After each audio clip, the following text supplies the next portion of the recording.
Hot mic? Hey, are you speaking to? Oh, okay. I'm Christine. I'll be the interpreter for whoever needed to know that. Okay.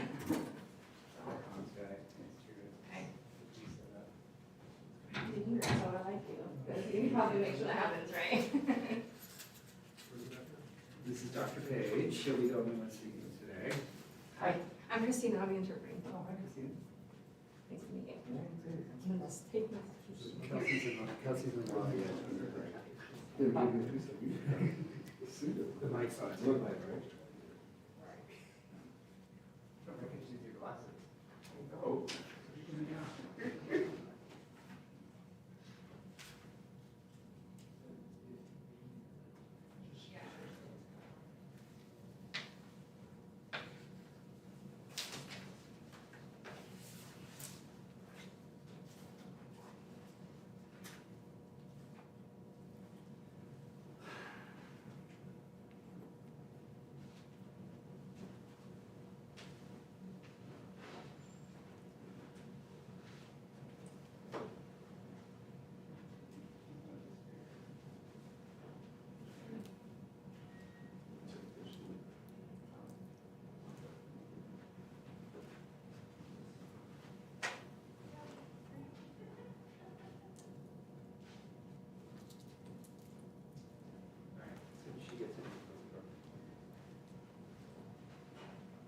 I should stand here with you. You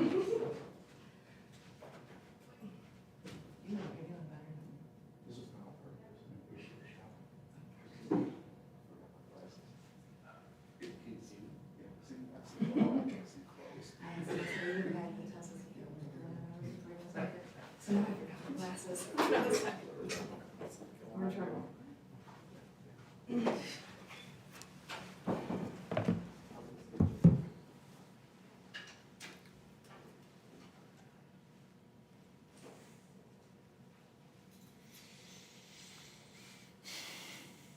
Good morning. Last week, I was honored to be sworn in as St. Louis County Executive to continue serving in the county for another 4 years. And my administration will continue to build on the accomplishments we've made since I took office in 2019, focusing on making government work for everyone. This year, my administration is focused on the fiscal picture in St. Louis County. We have a budget deficit and we can't continue operating as we are. It's simply not sustainable. Last year, the County Council talked a lot about making cuts, and they were able to make a few, but not nearly to the level that was necessary to have a significant impact on the bottom line. The cost of providing basic services in St. Louis County continues to increase, but the revenues are not. And that's why I'll be meeting monthly with council members to look at the services we provide to find out what their priorities are for our communities.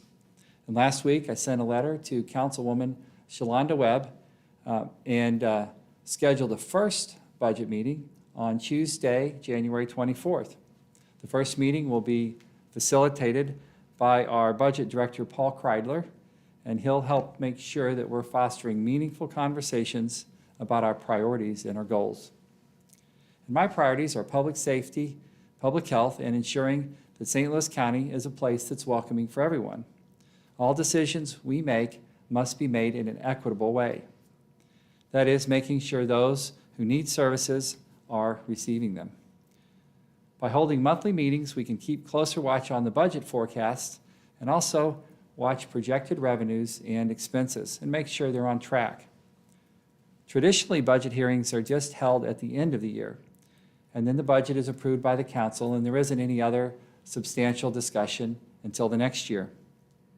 I'll also be meeting with every department to go through what services they provide, what's working, what's not, and what can be tweaked. Is there anything that we can reduce or eliminate? The budget process must be a transparent process, an engaging process. And I hope the council members will also have meetings in their districts to hear from their residents and businesses about their priorities, and even to gauge interest in new revenue streams. The council voted last night to put on the April 4th ballot a proposal for a new 3% tax on marijuana. The voters in the state approved making recreational marijuana legal in last November. Also under discussion by the council is putting back on the ballot a proposed tax on items sold on the internet. And this would certainly level the playing field for our county small businesses who charge a sales tax for everything that they sell. And we also get questions about what to do with the $169 million settlement from the Rams. The unprecedented settlement with the NFL really provides St. Louis County with an opportunity to make a significant investment in our future. And the funds at this moment are put into treasury bonds collecting a high yield interest while we have thoughtful conversations with our community about the best use for these funds. And some of these funds could be used to shore up the budget, and that'll certainly be a discussion that we'll have with the council members. But these are one-time funds, and it really is a chance to think big and consider providing an endowment for generations to come. In my inauguration speech, I stressed that we cannot grow as a region unless we provide opportunities for everyone. Unless everyone believes they have a future here, our young people will move to other places after they finish their education, places that feel more welcoming and more accepting. If we use the NFL funds as an investment for our children, our future, we are showing the rest of the country that we are a place to come if you want to be successful and a welcome member of our community and a partner in helping shape a bright future for everyone. The decisions we make this year will be difficult, but they're necessary. And I look forward to giving you updates throughout the year on where we stand on our budget protections and our forecasts. Thank you, and I would be happy to answer any questions. Dr. Page, is there anything that's completely off the table that you don't want to hear about as far as cuts go, that you say absolutely not? I think we need to talk about everything. We need to understand what services we provide, and we need to understand what our priorities are. There are some things that, as we move forward, will be obvious that we won't be able to cut. I mean, we need to provide public safety in our community, but we'll be looking very closely at how we do that and whether or not there's a way to do it more efficiently. We'll be looking at all the services we provide, and we'll be having some hard conversations. But I do think it's important to look at everything so we can understand what we're able to cut and what we aren't able to cut, and we can move past it to the next item. And when the list of things that we can't cut becomes too long, then we have to have hard conversations about how we're going to provide the revenue to make sure that our county residents are getting the services that they need. Who's the responsibility going to fall on when the time, because none of these departments are going to want to cut their spending. They're not going to want to cut their services or their people. Right. I mean, who's it going to come down to enforce that and put pressure on them to make cuts? Is it going to be you? Is it going to be the council? Well, so the question is who's going to be responsible for these tough decisions, and we all are. The administration and all the departments report to me, and their spending has to be approved by me, and the council provides the appropriation authority and the ability to spend those funds. So this is going to be a conversation. That's how government works. It's negotiations and compromise between the executive branch and the legislative branch, just like it happens in our state and just like it happens in our federal government. Will there be any public involvement in these meetings? From what I understand, the first one's going to be private, probably, but going forward, how are they? Well, we'll have lots of opportunities for public engagement in this conversation. The council will have hearings, and we'll find a way to include the public members in our conversations as well. Would it be possible to split up the Rams money, obviously, so use some of it to the budget, but it sounds like you're not particularly interested in doing that, is that right? Using the Rams money? So the question is about the Rams settlement and what's possible, and I would say at this point everything's possible. Dividing it up for different uses, using some to shore up the budget, those are all things we're going to have to talk about. It's obvious that we have a budget shortfall. Using one-time money to patch up an operating budget is not prudent at all. You'll burn through it pretty quickly in a couple of years. So we really need to address the gap between revenues and expenditures in county government that's been growing over the past 15 years. And we need to get a handle on that. When could a tax on recreational marijuana even start to be productive and create actual revenue for the county? Would that take? So the question is about the tax on medical marijuana and predictions on the revenue stream, and I would have to refer you to our staff to give you more details on that. The tax goes into effect immediately, but you have to go through a process of setting it up and figuring out how to collect it, and there'll be some lead time. But I'd have to refer you back to our professional staff on the details for that. And as far as the tax on internet sales goes, what makes you think people are in the mood to approve that when they weren't just a year ago?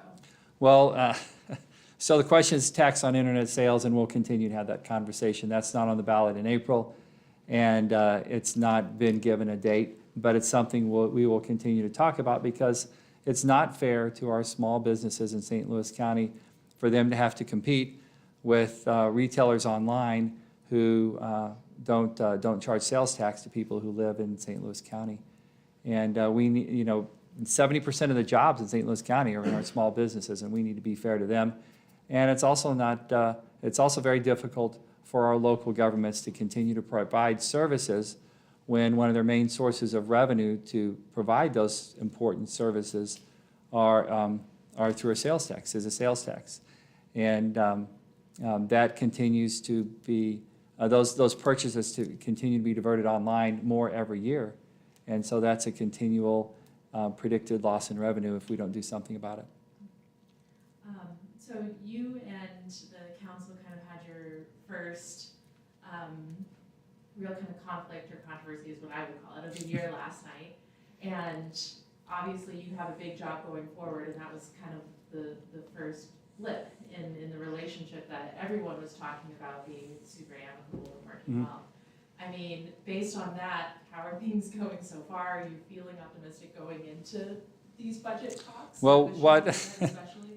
So the question is about the relationship with the council. And I think it'll be the same as we've seen before over the years. There'll be things we agree on, there'll be things we disagree on. Like last night, 95% of the things passed in complete and absolute agreement, which you'll never hear about.